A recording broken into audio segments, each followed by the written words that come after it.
নমস্কার, আপনারা দেখছেন হিলি নিউজ বাংলা। এই মুহূর্তে যে বিশেষ খবরের চোখ রাখবো।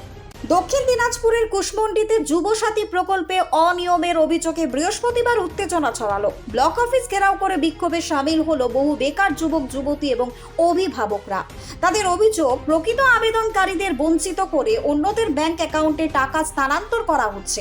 এমনকি আবেদনকারীদের ব্যাংক তথ্য বদলে দেওয়া হয়েছে। একাধিক আবেদনকারী জানান, মোবাইলে টাকা পাঠানোর মেসেজ এলেও বাস্তবে সেই অর্থ তাদের অ্যাকাউন্টে জমা পড়েনি। এতে প্রকল্পের স্বচ্ছতা নিয়ে বড়সড় প্রশ্ন উঠেছে। বিক্ষোভকারীরা অবিলম্বে নিরপেক্ষ তদন্তের দাবি জানায়।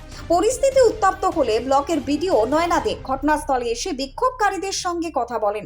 তিনি বিষয়টি গুরুত্ব সহকারে খতিয়ে দেখে দ্রুত ব্যবস্থা নেওয়ার আশ্বাস দেন। প্রশাসনের পক্ষ থেকে লিখিত প্রতিক্রিয়া না মিললেও অভিযোগের ভিত্তিতে উচ্চ পর্যায়ে তদন্ত শুরু হতে পারে বলেই সূত্রের খবর। Bureau report, Hili news Bangla. সবাই টাকা পাচ্ছে, আমার ছেলেগুলো তো পয়সাই পাচ্ছে না, টাকা পাচ্ছে না। যারা মাধ্যমিক পাস করেনি, হাইবে পড়ে তারা টাকা পাচ্ছে, আর আমার ছেলেগুলো মাধ্যমিক পাস করে তাহলে কি হলো? তাহলে বেকার হয়ে গেল আমার ছেলে, পড়াশোনা তার পুরো পড়াশোনা তার মূল্যই নাই। তাহলে আপনারা কিসের আবেদন করছিলেন? আপনারা যুবসাথী, আমার ছেলে দুটোতে আমি যুবসাথী করছিলাম, আবেদন করছিলাম। সমস্যাটা কি? সমস্যা কি? আমার ছেলে টাকা ঢুকেনি, দুইটা ছেলের টাকা ঢুকেনি। দেখুন, আমাদের যুবসাথীর যে অ্যাপ্লাই, সেটা তো অনেকদিন আগে শুরু হয়ে গেছিলো এবং 26 তারিখে যেটা শেষ হয়ে গেছিলো। ইতিমধ্যেই এর মধ্যে অনেকেই টাকা পাচ্ছে। হ্যাঁ, দেখা যাচ্ছে যে 17 তারিখে প্রথম দিকে যারা করেছিল, 15তে বা 16তে, তারা টাকা পায়নি। অথচ শেষের দিকে যারা অ্যাপ্লাই করেছে তারা টাকা পেয়ে যাচ্ছে।